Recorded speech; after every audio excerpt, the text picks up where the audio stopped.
out, give me the bridge out now. Chicago's South Lakefront will get the bridge, two of them in fact, and construction begins this fall. Welcome to Architecture 360 on Rivet Radio. I'm Lee Bay. The new bridges, one at 43rd and the other at 41st, will better link the Bronzeville and North Kenwood communities to the lakefront. Designed by architecture firm Corrigan Clark & Associates, the bridges will curl across the wide sunken span of Metra and freight tracks, plus the width of Lakeshore Drive. That's a long way. The tracks and the roadway have separated the neighborhoods from the lakefront for better than a century.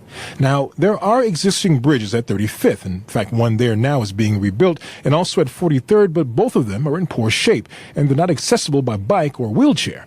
The 43rd Street Bridge was built when FDR was president. It's that old. The new bridges will cost more than $42 million for the pair. They've been on the drawing boards for a decade in search of funding. In fact, I worked on this project as a mayoral aide under Mayor Richard M. Daley. Back then, we actually got famed architect-engineer Santiago Calatrava, designer of world-famous serpentine-like bridges and, of course, the Milwaukee Art Museum, interested in designing these Lakeshore Drive spans. He and I walked the South Lakefront and the old bridges, scouting locations back in 2003.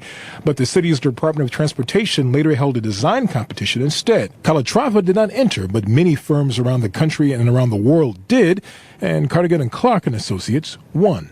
Though not as fancy or structurally expressive as the Calatrava bridges, the new bridges likely won't be as expensive either. The bridges are expected to be completed by 2016, and a federal grant will cover the cost of construction. But look closer, because the story is really bigger than just bridges. The Mid-South Side, the portions of the city between Roosevelt and 71st and the lake and, let's say, the Dan Ryan Expressway, are at the beginning of a possible renaissance, and new architecture is leading the way. In the next 5 years, the area will get the George Lucas Museum near 18th and the Lake. Most likely, the Obama Presidential Library will go somewhere in those larger confines.